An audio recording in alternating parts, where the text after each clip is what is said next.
이제 오늘 우리에게 주신 하나님의 말씀 함께 나눕니다. 오늘은 욥기 1장 13절부터 22절까지 말씀을 함께 보겠습니다. 욥기 1장 13절부터 22절까지 말씀을 교독해서 봅니다. 하루는 욥의 자녀들이 그 맏아들의 집에서 음식을 먹으며 포도주를 마실 때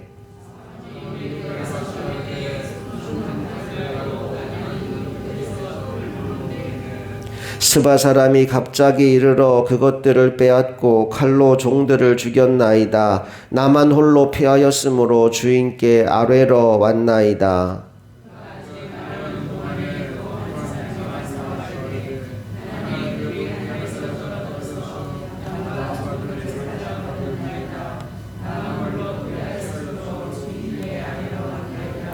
그가 아직 말하는 동안에 또 한 사람이 와서 아뢰되 갈대아 사람이 새 무리를 지어 갑자기 낙타에게 달려들어 그것을 빼앗으며 칼로 종들을 죽였나이다. 나만 홀로 피하였으므로 주인께 아뢰러 왔나이다.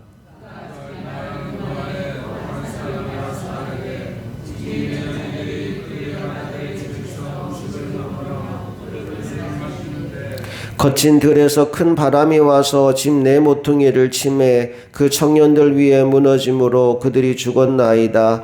나만 홀로 피하였으므로 주인께 아뢰러 왔나이다 한지라.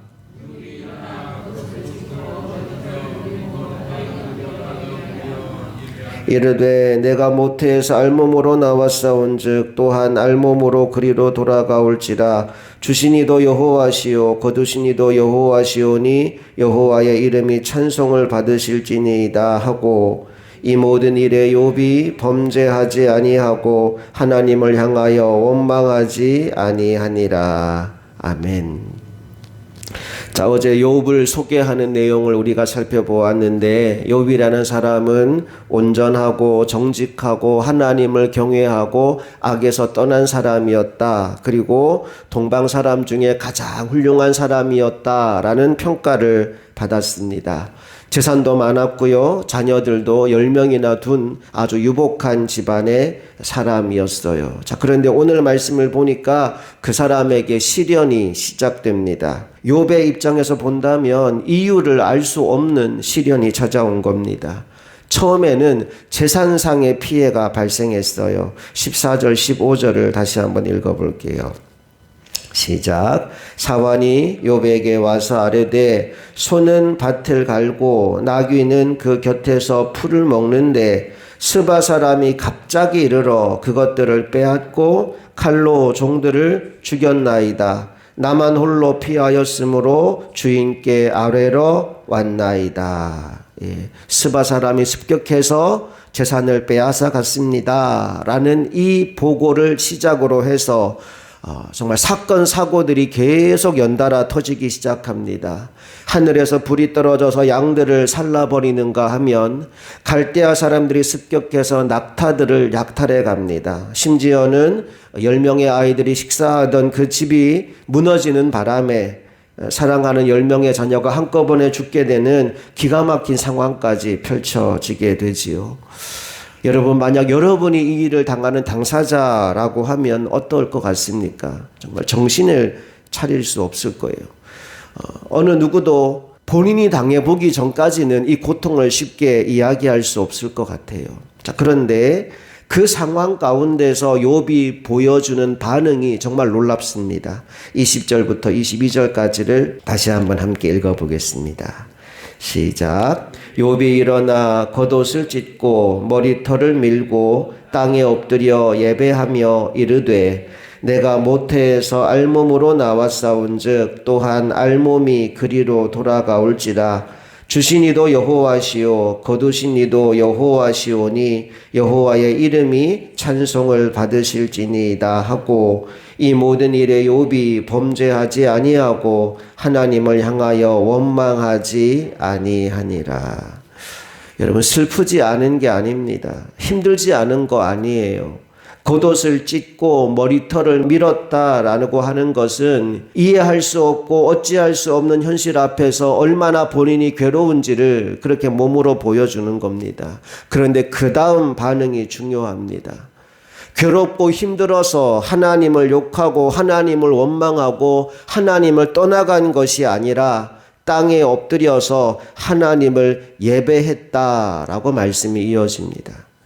하나님께 그 문제를 붙잡고 더 가까이 나아간 거예요. 그리고 하나님의 주인 되심을 믿고, 사실 우리가 이 땅에 태어날 때 아무것도 가진 것 없이 알몸으로 태어난 거 맞잖아요. 그렇게 태어난 우리에게 하나님이 먹을 것도 주고 입을 것도 주고 가족도 주고 여러 가지 것들을 주어서 오늘 이 자리까지 오게 하신 게 분명히 맞아요.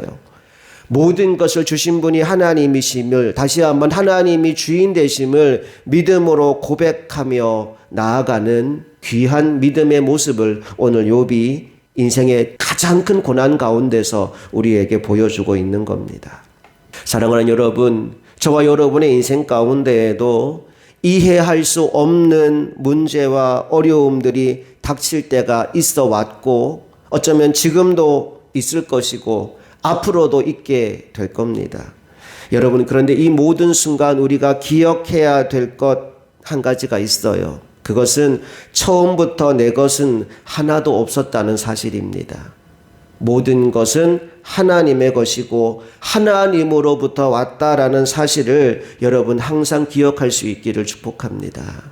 주신 분도 하나님이시고 가져가신 분도 하나님이십니다. 하나님의 주권을 인정하는 것이 회복의 출발점입니다.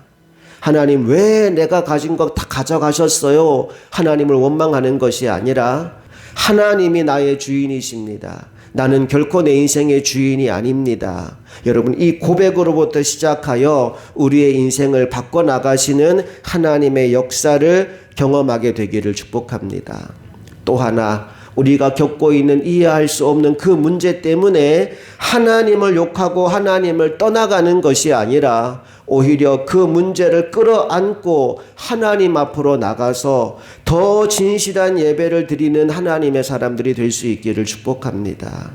어제도 말씀드렸지만 인생의 고난과 문제 가운데에서 하나님이 원하시는 것과 사탄이 원하는 것은 결론이 달라요.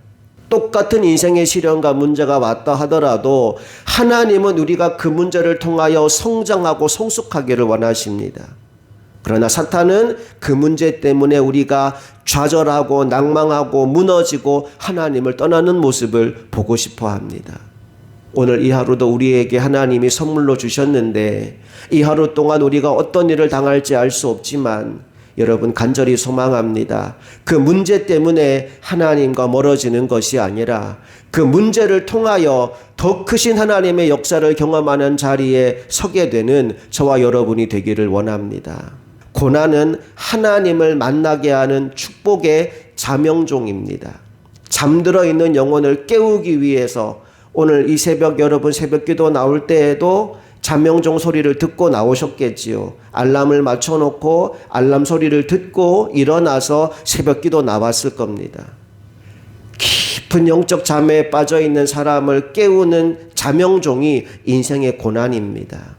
자명종이 울렸다면 그 잠든 그 자리에서 깨어나서 하나님이 기뻐하는 자리를 찾아 나가는 인생이 되기를 축복합니다. 바로 그때 기도하고 예배하고 하나님의 말씀을 붙잡아서 하나님의 인도를 받아 그 고난을 통과하는 믿음의 사람들이 오늘 이 새벽에 이곳에 세워질 수 있기를 주님의 이름으로 축복합니다.